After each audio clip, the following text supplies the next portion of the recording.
Welcome to Day 2 of the Florida Historical Society 2021 Virtual Public History Forum. I'm Ben Brotemarkle, Executive Director of the Florida Historical Society, and I hope you're enjoying the conference so far. There's a lot more still ahead. You know, one of the great things about our May conference is that we get to distribute our magazine, Adventures in Florida Archaeology, which is a publication of the Florida Historical Society Archaeological Institute. Even though we're meeting virtually this year, we can still distribute the magazine. You can get a free copy mailed directly to you. All you have to do is email membership@myfloridahistory.org and give us your name and mailing address. Just put FHSAI in the subject line and we'll be happy to mail you a magazine. You know, it's been a great conference so far. Yesterday we had panel discussions on territorial Florida in 1821, as well as Emancipation Day in Florida. Tomorrow, we're going to have our annual FHS Awards and a very special keynote presentation by Pulitzer Prize-winning author Gilbert King. First, though, we have some exciting panels ahead today. We're going to be looking at Walt Disney World, 50 years of Walt Disney World and its impact on our state. First, though, a panel discussion on the Florida land boom of the 1920s.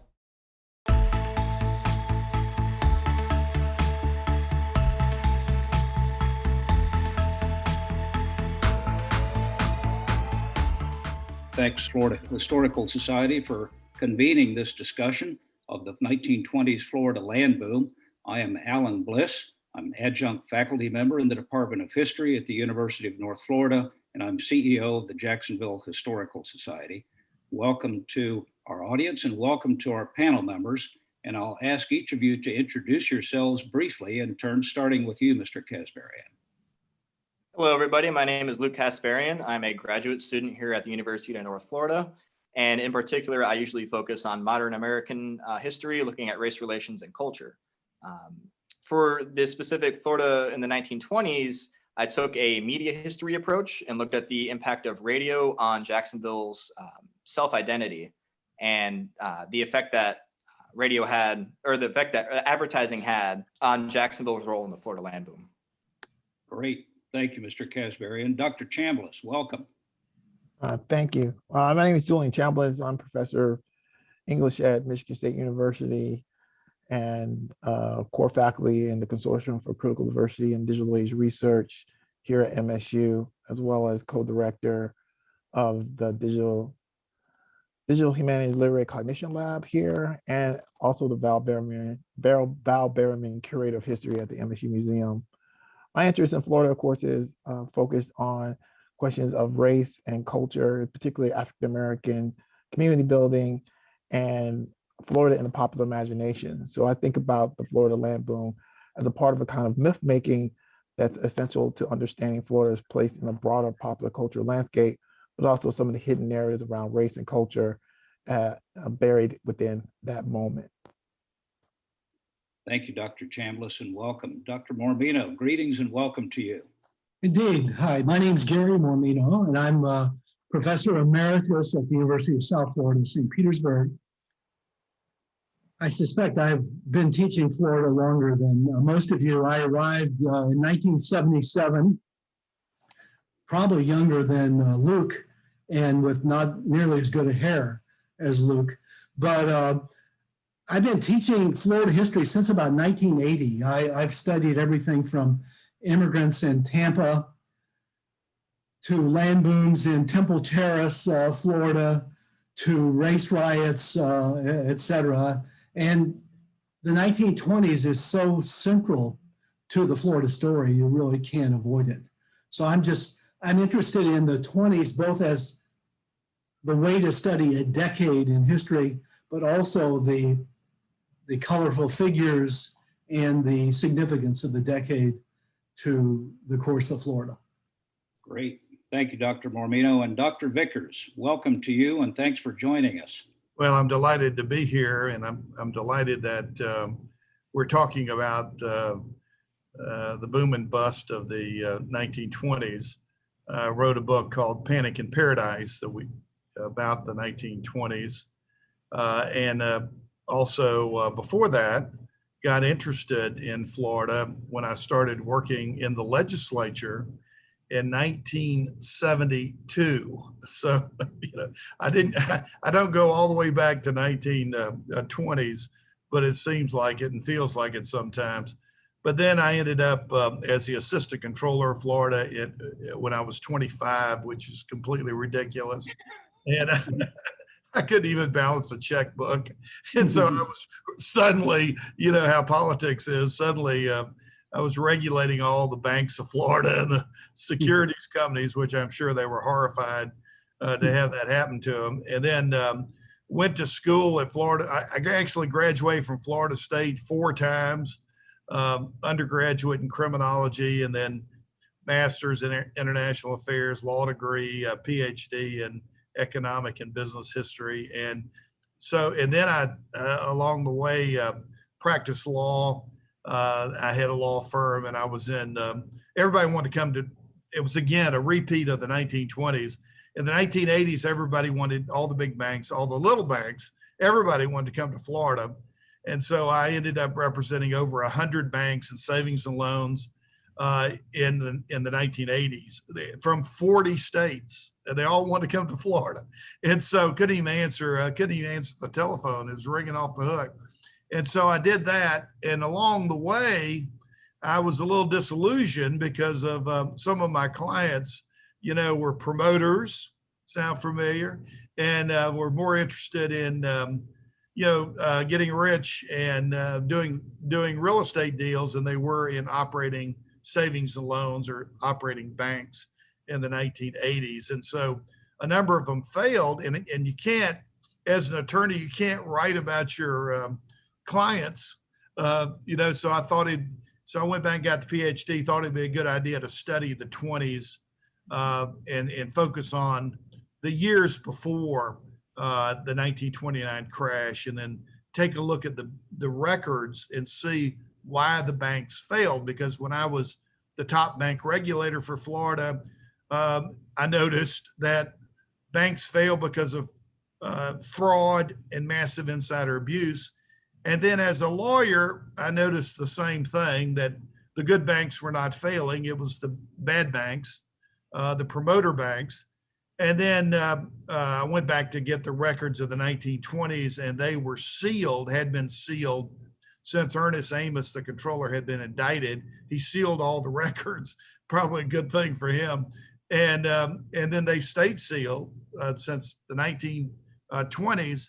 And I was able to get the Florida Historical Society to join me, and wonderful Dr. William Warren Rogers.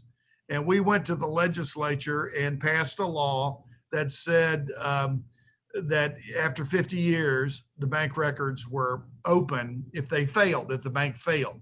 And that's a similar law as you have at the federal level. And by doing that, I was able to complete my dissertation, at Florida State, and then write the book, Panic in Paradise. Well, that was a book that helped really animate my thinking about the Florida experience in the 1920s, the real estate crash, and the interrelationship between the valuation of privately held real estate and the availability of capital, and all the interconnectedness of that experience. And it's an economic perspective on the crash. And we've been historicizing the Great Crash in Florida since John Kenneth Galbraith's book, The Great Crash 1929, a book that first came out in the 1950s, in which he alluded to the Florida real estate boom and bust as kind of, number one, he called it a classic example of an economic bubble and a harbinger of the actual Great Depression. As Dr. Vickers and I were discussing recently, Floridians entered the Great Depression about 3 years before the rest of the country did. And the experience of the Great Depression left a scar, an imprint psychically, and in many cases physically, on the experience of people who lived through it. And for Floridians who experienced the boom and the bust of the 1920s, my argument is that it had lasting psychic consequences on those people and really affected their thinking about their whole experience of what it meant to be in Florida and experience the state in the years hence. And so it would be interesting to hear some of the thoughts of the rest of you about that. And faithful to the order that we started in, let me turn to Mr. Kasbarian again and ask if he would care to take it from there with some thoughts. Well, my research focused specifically on Jacksonville, and I find it very interesting looking at the end of the boom and the effect on, the citizen psyche, is that, in 1926, everything busted, and you have the collapse of banks, and that really didn't happen in Jacksonville. You had two people actually buy out the northern banks or invest a lot of money in it so they would not crash. And as a result, the city kept pumping advertisements, promoting the city's industries such as shipping, banking, showing that Jacksonville was not a tourist city that was, volatile. It was an industrial city which had a lot of credibility and a lot of good reputation for other people to go in and to continue investing in. And more than anything, even into the early years of the Great Depression, 1929 and 1930, WJAX, the municipal radio station, continued advertising Florida industry, advocating for tourism, and even denied sales offered to buy the station. So I think in Jacksonville, it had an opposite effect, but I think that comes from Jacksonville being associated with the old South cities of the Confederacy, Georgia and Alabama, not so much as these new booming cities of the South. Dr. Chambliss. Well, I think about the land boom as a culmination at some level of a longer history of Florida as a land of desire. A lot of the work that I think of when I think about Florida, especially in this sort of Gilded Age period, is connected to these narratives of leisure and paradise that is accessible for so many people around the country. In particular, my concern with Central Florida communities like Eatonville and Orlando, especially in this early period, really point to the idea that this was an opportunity promoted by many people, speculation that weave together questions of consumption, questions of leisure, and questions of wealth and the possibility offered by Florida as a sort of unspoiled paradise. It's telling to me, in particular, when you think about this in the context of African Americans, however, that paradise was never even. And then even as we think about the land boom and this sort of devastating effect, many of the people who were involved in this process it's a stratified economic system. And many of these people, when they're African American or working class, are really sort of caught in these sort of uneven structures. For African Americans, it's easy to see. And some of the political and social transformations of the early period, which are really pushing for African Americans to pursue their own visions of property and citizenship in the possibility that was offered by Florida. And we can see a lot of the language here coming from Black leaders, sometimes in concert and in cooperation with white counterparts in terms of like a Jim Crow structure, but sometimes on their own, sort of visioning Florida as a place with not too many people in it that you could carve out a kind of existence that could deliver on the American dream. I think about this in particular in some of the planned communities that we associate with the Central Florida region.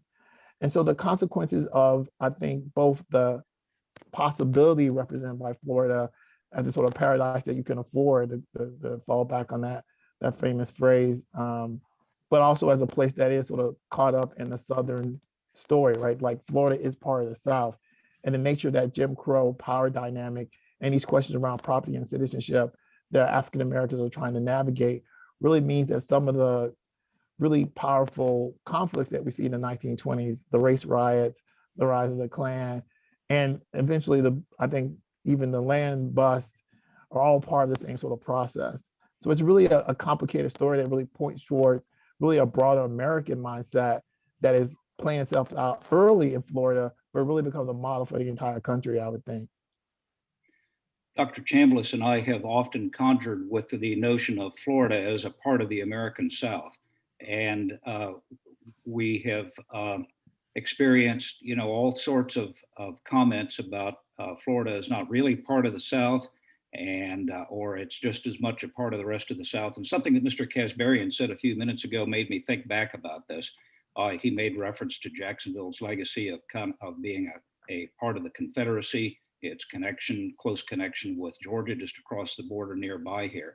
But when you think about that and think about the chronology of the 1920s, Dr. Chambliss in particular, I guess I'm asking if you have some thoughts about this. Jacksonville was a mature city by the decade of the 1920s. It experienced the Florida land boom in that decade as a city with some more established roots. But if you look at the experiences of South Florida, about which there has been some emerging literature lately, those were places that were very modern compared to Jacksonville. And did African Americans experience, do you think, the economic dislocations of the land boom very differently in South Florida, more modern places of growth than they did in a mature place like Jacksonville? And I say that to Dr. Chambliss, but I'd open it up to comment from anyone. Well, I think my first reaction would be it really becomes a question of class and a question of culture. I'm thinking in particular of Nathan Conley's work on Miami. And so this idea that you do have like a professional class of African Americans who are property owners who are able to weather the storm in a different way from the working class people, be they Black or white, or many sort of like the ethnic groups in South Florida. I do think that it becomes a question of like where you are in that really dynamic social landscape and the struggle to sort of maintain yourself and the pragmatic decision making that I think you see when you look at sort of African American community, both in terms of like organizations, self-help organizations, but also in terms of like that African American elite leadership, what they're doing. So those circumstances, I think, often become deterministic of how well you can weather the storm, even as the really fundamental transformation associated with the bus create different circumstances for the state as a whole. Dr. Mormino, does this stimulate your thoughts? Sure. If you wanted a perfect symbol of the 20s pertinent to this conversation, so in 1921, I believe, Florida added its second hero to Statuary Hall. The first had been earlier, the physician from Apalachicola, but in 1921, Kirby Smith of St. Augustine became the second Floridian in Statuary Hall. He was the last Confederate general to surrender in the Civil War. Interestingly, he only spent about 6 years of his life in Florida. But to the other point, I think we've all played the parlor game. So the question is, Florida a southern state?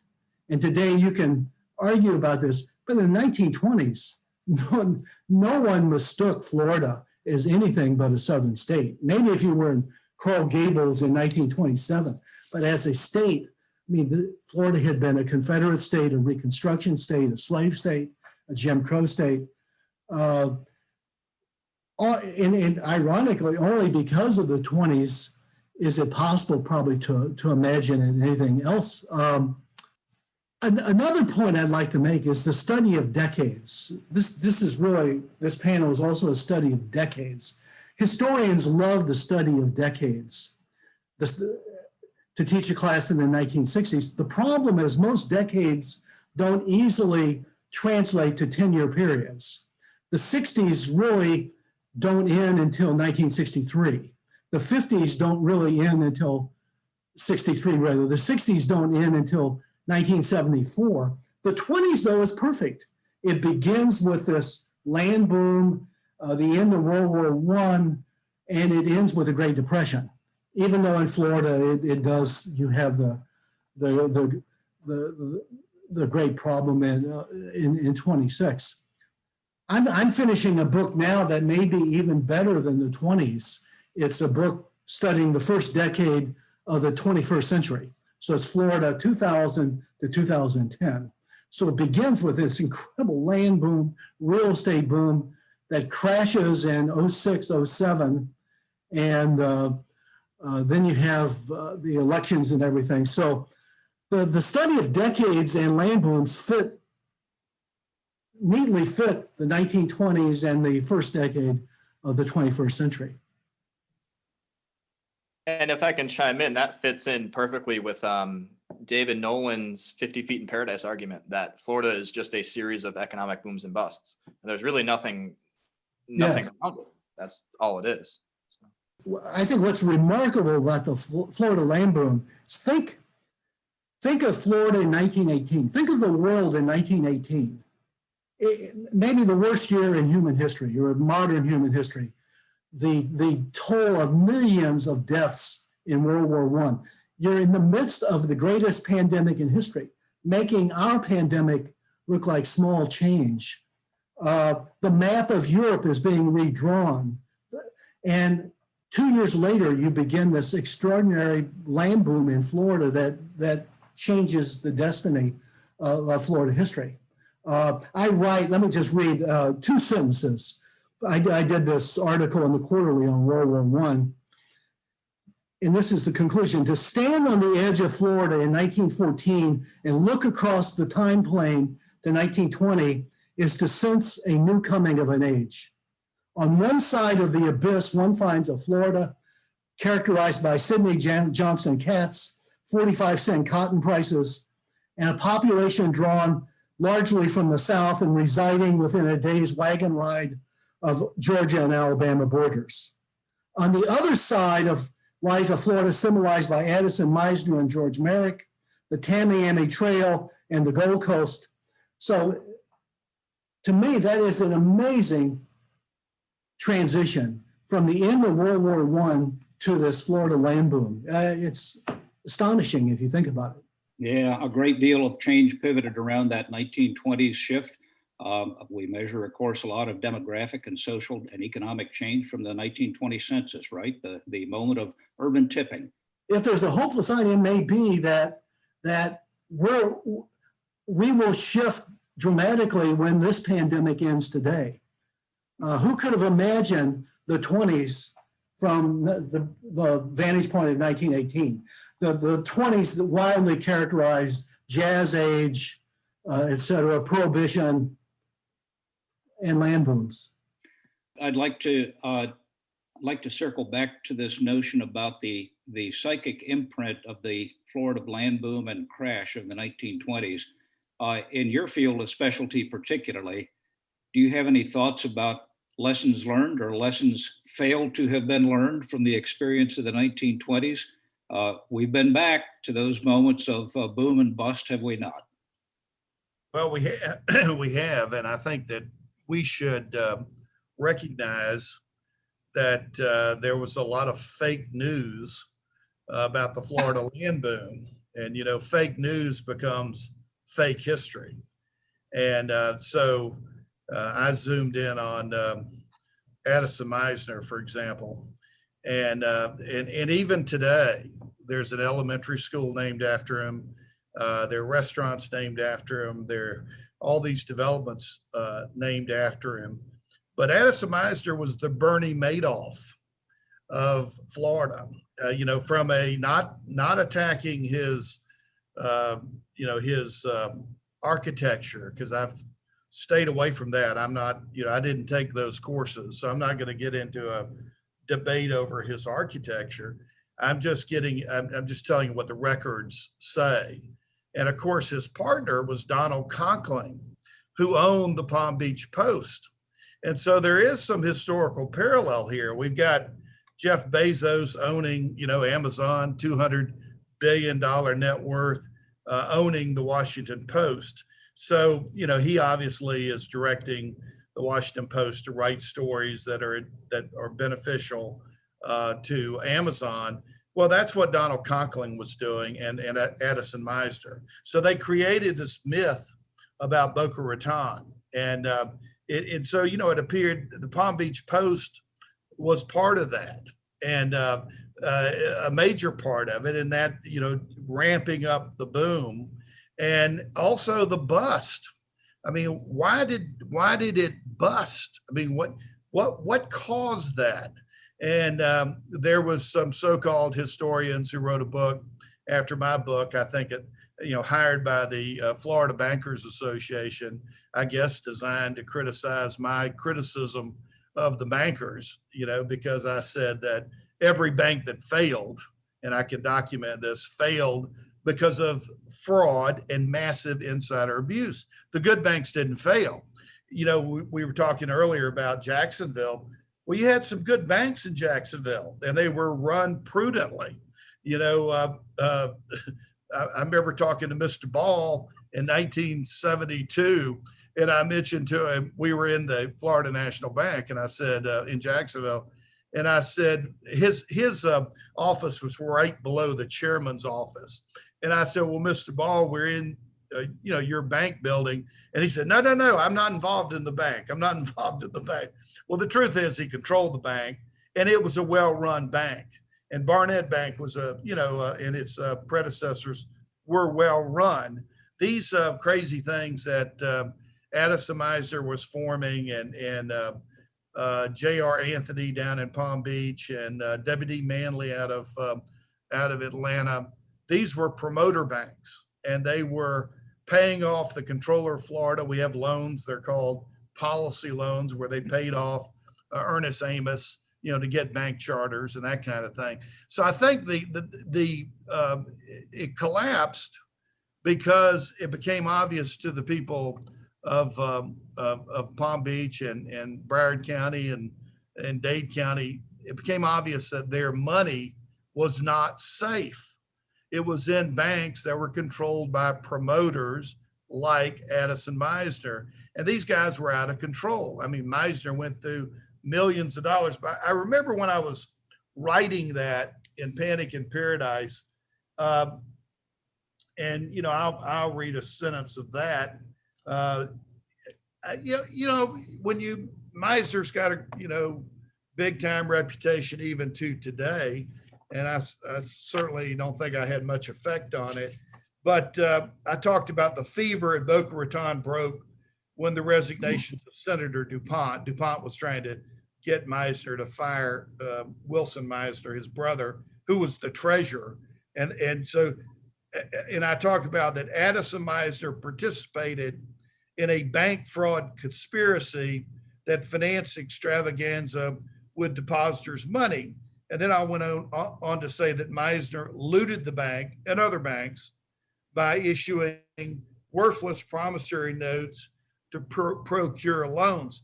Well, if you go back to the footnotes on that, what you find is a page of notes, not footnotes, but endnotes, a page of notes from examination reports, National Bank examination reports, state bank examination reports, bankruptcy records, financial records, which letters between regulators explaining this.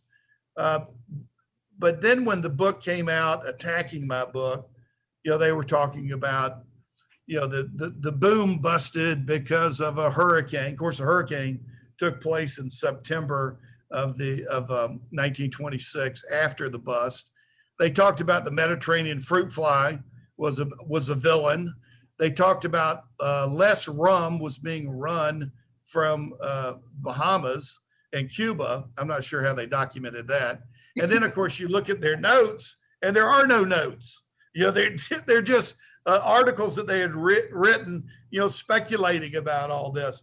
So I think it is amazing to me. My book first came out in 1994. So here we sit, and when people give lectures about Addison Meisner, they do sometimes say, if you want to know more about his involvement with the banks, read Vickers' book or whatever, and I appreciate them saying that, but we're still enamored by, maybe that's how America is. I mean, I used to have a place for years in Sundance. And it's all about Butch Cassidy and the Sundance Kid, right? Maybe we glorify our outlaws, but it is interesting. The 1920s was a decade that gave us a legacy of larger than life personalities. Yes.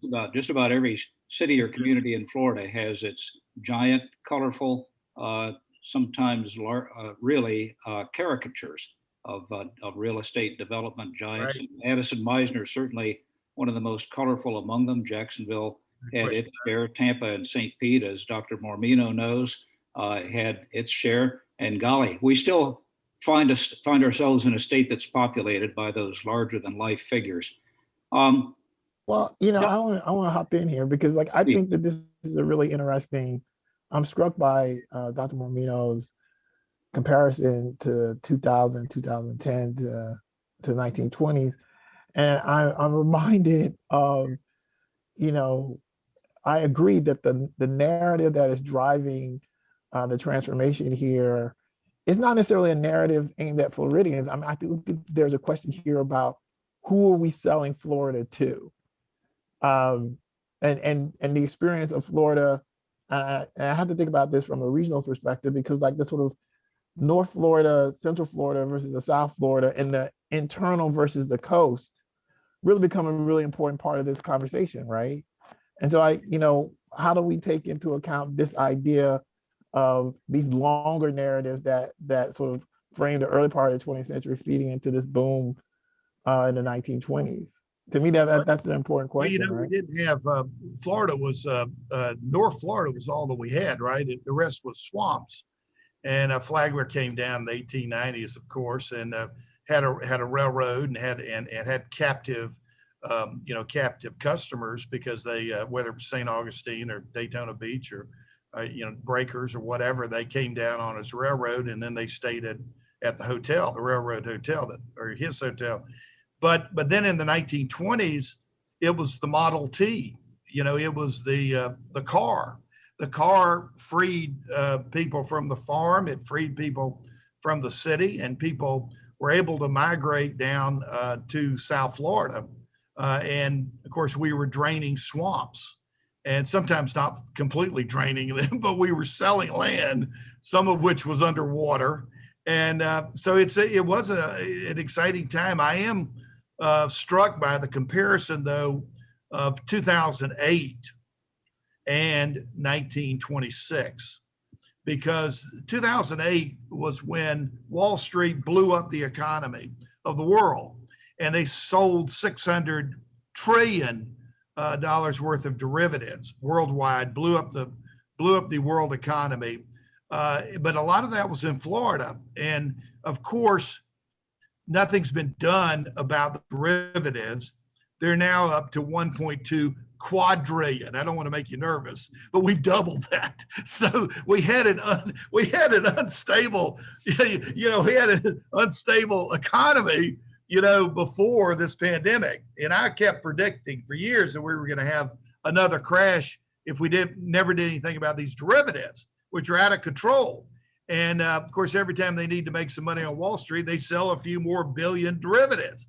And it's just hocus pocus. And so there is a real similarity between what happened in 2008 and what happened in 1926. But the amount of time and the suffering, and whether we're talking about the African American community or every community, but people that are working out there, the suffering that occurred after 2008 is still enduring. And so the same thing happened in Alaska, in Florida rather, same thing. We didn't come out of it. Of course, we went into the Depression, and fortunately or unfortunately, but World War II got us out of it, turned things around. But people suffered, sometimes their entire life after that. And the suffering continues today from 2008. I think if we look at, the rise of certain political movements, if we look at a lot of things that have happened since 2008, it goes back to that collapse. And I think the same thing can be talked about when you talk about the 1920s. The predicate of the collapse and the financial fallout of the 1920s is very similar to that of 2008, because both crises depended on an assumption that turned out to be false. And that assumption was that real estate values would never do anything but continue to go up. That was the underlying assumption that led to the false valuation of the derivatives, to which Dr. Dr. Vickers refers. And it also speaks to that, that aspect of class mobility to which Dr. Chambliss made reference a few minutes back. One's class position really drove a lot of one's experiences of that economic crisis in the 1920s as it did in 2008. And a lot of class aspiration is built around this notion of home ownership and real estate values being a stable pathway to improvement of one's position. And that's a durable assumption in American life. And it's really played out larger than life in Florida. Would you agree? A personal story here relating to that. So in 2008, George Packer of New Yorker magazine is in my office in St. Pete, and he's writing a story on Florida and the crash. And he said, I need a metaphor. And so I tell Packer, I said, well, in many ways, Florida is a Ponzi state. If you think about it, everything is fine as long as 1,000 newcomers come every day. They're going to buy enough sod, radio, TV, and all the economy's fine. But no one ever asked the question, what happens when 1,000 people stop coming? And that's really what happened in 2006, 2008. I sent out a questionnaire to a lot of business writers in Florida saying, at what moment did you realize something was wrong with the economy? And someone from the Herald Tribune in Sarasota said, I was dating some waitresses at the time, and they were all millionaires. They were flipping houses. And every week I'd return, they said, I made $75,000 again this week. And he's thinking, can this last? That wasn't Harold, was it? Yes, Harold Bubble. Yeah, he's a great man. Yes. He's a great man. He wrote some articles about my book, and he just found it in a old bookstore, I guess, and then wrote about half dozen articles or so. But you're exactly right. I mean, it was, but it's still lingering out there. And now we've got this crazy pandemic.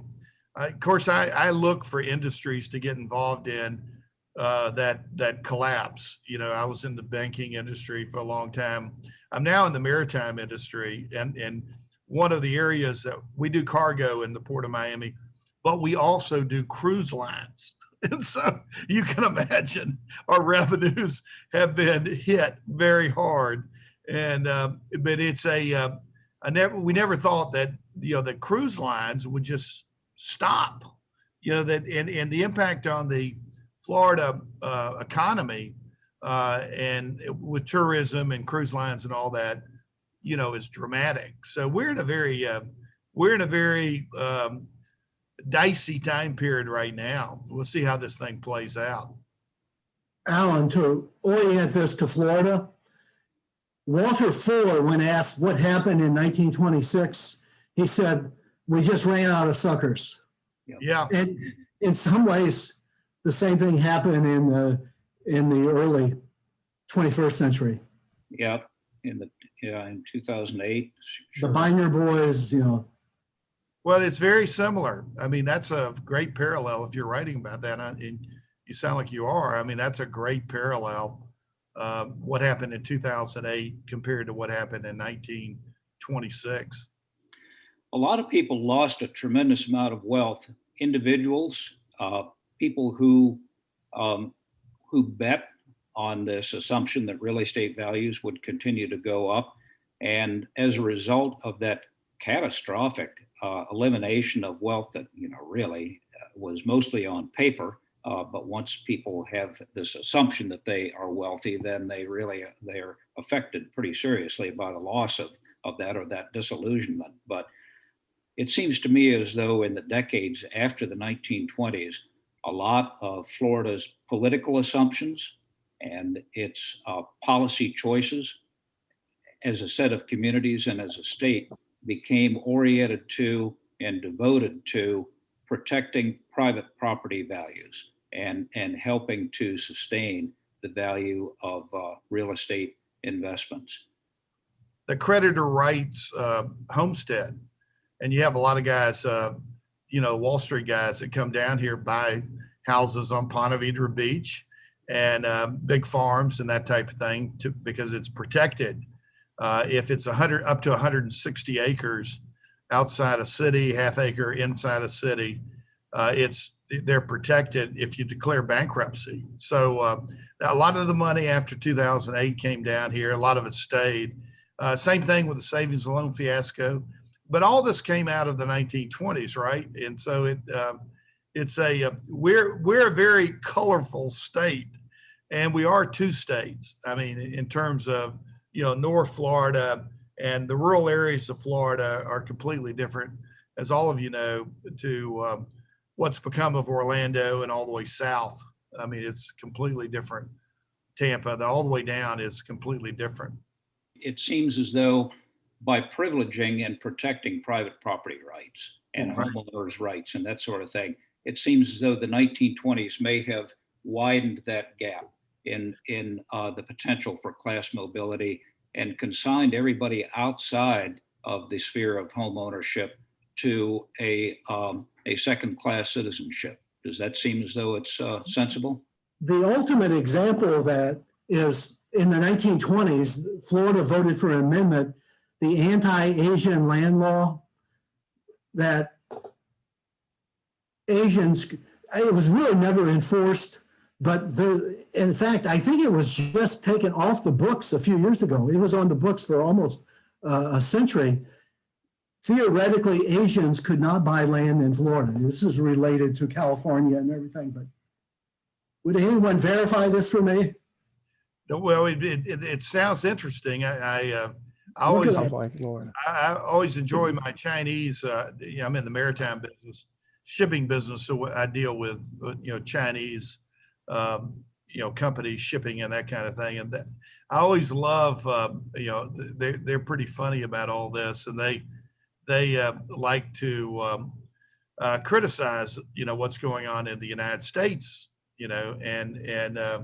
so but I said, well, tell me about what's going on, with the Muslims. I mean, you guys moved a bunch of folks out, on the frontier, and I guess they're going through a re-education process. I mean, tell me more about that. But it is funny. What you might be able to say that China is the most racist country in the world, but then you might say, wait a minute, no, what about Japan? They got like 95% of Japanese, and then it goes on from there. The problem, of course, is that we do have a court system, and we do have, and the greatest court system, there are lots of problems with it. It's kind of like what Churchill said, worst democracy is the worst system in the world, except for every other system, and so, but we have, our court system is remarkable when you compare it to, Europe, even the UK, Japan, and I've litigated, in a lot of different places. When people don't ship what they say they're going to ship, then try to go to court in Tokyo and get your shipment. Good luck with that. But yeah, I think Florida may well be the most dynamic state in the country. It's worth our time to worry about it. It's worth our time to write about it. But I just find it fascinating. I mean, endlessly fascinating. But it's not perfect. But we need to recognize our history and talk about it. And those of us on this phone call, we're the ones that can do that. Well, Alan, to your point, I think, from a question of racial history and property, there's no question that, the dichotomy created by 1920s has a detrimental effect, I think, for African-American property owners.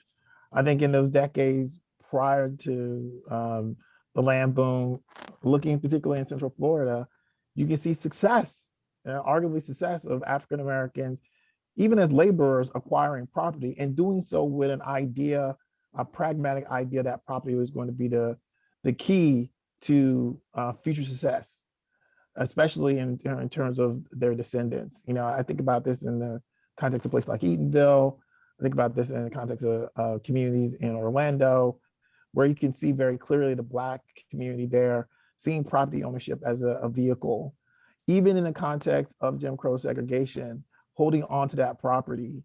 You know, I have seen the land records of people who acquire properties in the 1890s and still held on to it within the same family well into the 2000s. They lost it around 2008 because they sold it. Well, you know, there was a lot of ownership up here in North Florida. Whether it was, and I'd love if somebody knows anything about this.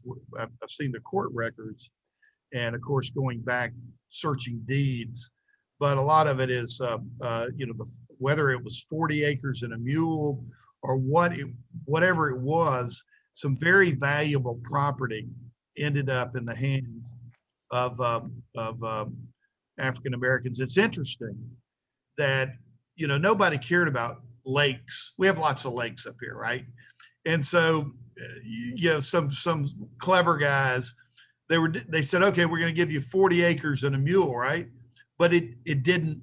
But the 30 of it was in the lake, you know. And the only reason you had land, of course, was to grow something, not to build a house and look at, you know, go bass fishing. I mean, you built a lake to grow things. And so, does anybody know any good scholarship on the 40 acres and a mule? There's some good.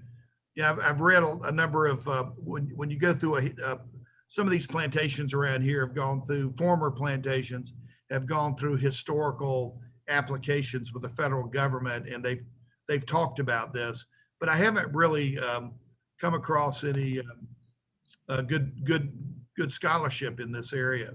You know, I think the 40 acres and a mule is a reference to General Sherman's General Field Order in 1864, and that covered the jurisdiction extending down here into Northeast Florida.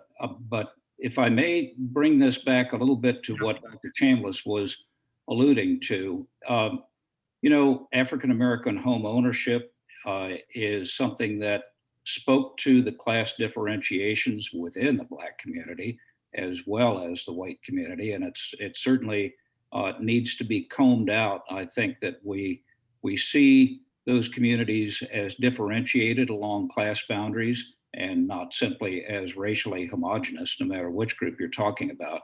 And in urban real estate, African American home ownership began to take hold, I think, as Julian has said, in the 1920s, persisted, and maybe had greater challenges than it did for Caucasian communities. But by the 1950s and the 1960s, we have evidence of a tool of American federal policy working its way through the cities and dislocating those communities of African American homeowners or investor-owned property that was occupied for multiple generations by Blacks. I'm talking about the urban interstate expressway system, right? And the urban renewal program of the 1950s, the consequences of which fell disproportionately heavily on Black communities in urban settings. And I don't care whether you're talking about Miami or Tampa, or Orlando or Jacksonville or any place else. Alan, one of the things we've missed so far, it's the antithesis to the Florida land boom, is that the Great Migration, which begins during World War I, intensifies during the 1920s, taking hundreds of thousands of African Americans out of Florida and into the north, also taking a lot of poor whites as well. If you look at the population of North Florida from 1910 to 1930, it is striking how many counties lose population. On the eve of World War I, most Floridians lived in North Florida. 20 years later, North Florida is kind of a backwater. And the Great Migration, of course, wasn't just restricted to North Florida. But Governor Katz during World War I and into 1920, they were arresting labor agents. If you did not have a contract to recruit labor, you were arrested. So there was a great deal of resentment against this. And African Americans were portraying Katz as kind of a modern Pharaoh, not letting his people go. Right. And of course, as Dr. Mormino knows, the 1920s are also a period of great racial strife that's feeding into this desire on the part of African Americans to leave the state, because we had the Red Summer in 1919, but Florida has a number of like really stark racial instances in the 1920s that really speak to the hostile nature of white people to aspirational efforts on the part of African Americans. A lot of that racial violence, you think of like the Ocoee Massacre, you think about some of these other incidents, they are economically motivated. These are often property owning African Americans who are the trigger for anti-Black violence that in fact creates the opportunity for white people to acquire property. I mean, one of the things that we can talk about endlessly when we talk about these sort of mass lynching events and violence against African Americans is that the property that these people leave behind when they run away eventually makes its way into white hands. And that has a devastating effect in terms of generational wealth, which goes back to your point about the home property being a generator for wealth. I mean, this is an idea that's an American idea. African Americans believe in that idea, and they're often making pragmatic decisions in the 1920s in terms of trying to acquire property, hold on to property, work within their community, work within that separate, segregated space to do the best that they can, making deals with the white power structure, especially these sort of African American elites. I think you can see patterns of this all across the state, in urban areas in particular, where there's some sort of group that works as a kind of leadership group, so reflecting African American ideas to a white leadership group, often, at least in lip service, to trying to avoid conflict. But the nature of that escalating set of violent altercations around race and the devastating displacements associated with that, those are something that really mar the sort of like mythology of Florida as a place you want to go. So I go back to my point, like, who are you trying to sell Florida to? Like, it is suckers. That's a horrible thing. But it's people outside the state that are being like enticed. For African Americans and working class people, it's a much more complicated story. And it's always important to remember that. I think it's worse than you think. I mean, you may not know this, but a lot of these, the land that was given out, 40 acres and a mule, was some of this stuff, I don't know about the mule, but some of this land was very valuable land, the most valuable land around beautiful lakes in North Florida, and very, very valuable land today, of course.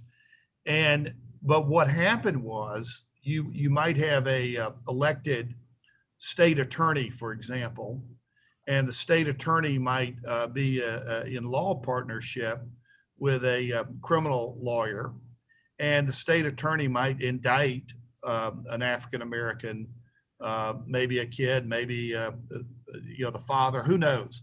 But then to provide a defense, the other side of the operation, took the land as collateral, and then they billed them, and they couldn't pay the bill, and they foreclosed on the land.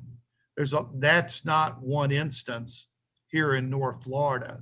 That is many, many instances. And so, that is, you talk about insidious.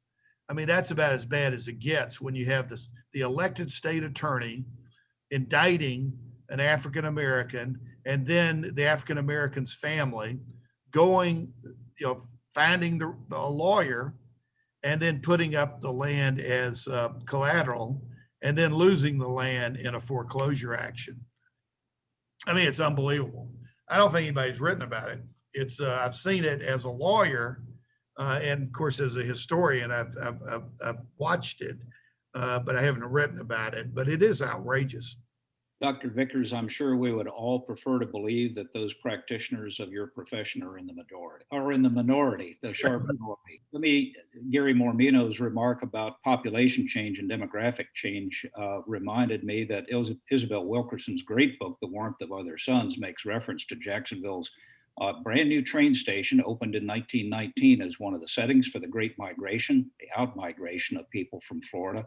Those, of course, would have been African Americans leaving the more rural counties of Northeast Florida and Southeast Georgia and making their way to what was at that point the principal nexus of transportation to leave the state and relocate to someplace up north. That demographic change, I think, tended to fall more heavily on rural counties. Jacksonville's population in the 1920 census was a little over 100,000. And at that point, that made it the largest city in Florida. It was the city that other states wanted to be, that other cities in Florida wanted to be like. The people of Tampa wanted to be like Jacksonville until Tampa got to be 100,000 population itself, which I think came in the 1940 census. Did it not, Gary? Yes. Yeah. Yes. But you know, the Great Migration worked both ways. You had African Americans and poor whites moving from Georgia and Alabama into Florida, but typically they weren't moving into small towns. They were moving into Jacksonville, Orlando, Tampa, St. Petersburg. Mr. Kasbarian, did radio penetrate what we would think of as the African American consumer marketplace in Jacksonville in the 1920s? Have you seen any evidence of that? Well, that's funny because that was my initial topic that I planned on studying, but unfortunately, before that can be addressed, there has to be a radio history of Jacksonville first written, and there is not one of those yet. So my work is the first step in doing that.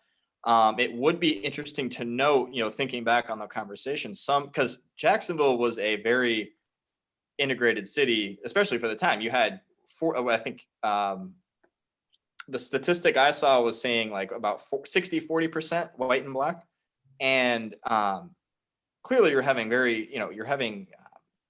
interracial interactions. You're having Jacksonville being known as the Harlem of the South. You're having American Beach, a free African-American beach opening up on Amelia or Fernandina Island.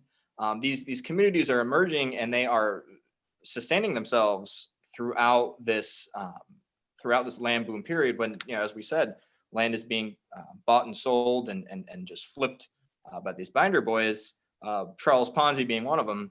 But, it's tough because the source material, from what I've seen, is not there yet. It will take a lot of digging. I know the Florida Centennial, the African-American newspaper, does not have any surviving records as I know.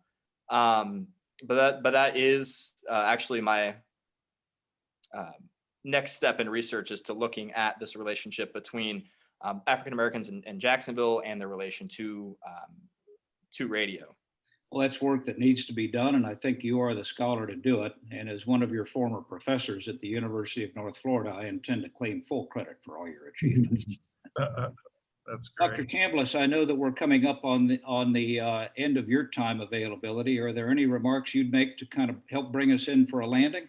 I continue to be amazed about the nature of the Florida story, both in terms of the historical past, pointing the way to better understand contemporary events, but also the hidden stories around Florida and the communities of practice that were developed by Floridians, be they Black or white, and how that really shaped the American experience writ large. I mean, some of the things that we talked about today really got me thinking about how we should think about questions around property, questions around community, questions around policy.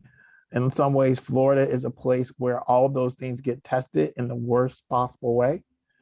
And it's important to recognize that some of the consequences of that are still things that we're coming to terms with. So I really appreciate this conversation.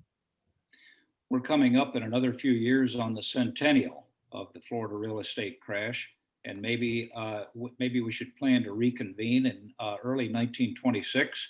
And let's keep all our fingers and toes crossed that we are not commemorating a repeat of that 1920s episode.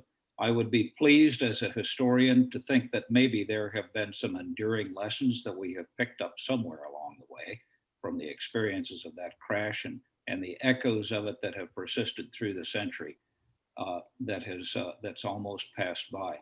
I think with that, we have consumed our hour. Are there any last words that any of you would care to share with our audience? Dr. Mormino? Yes. I think it would make a great hour presentation to discuss what historians have called the tribal 20s. We haven't really touched this today.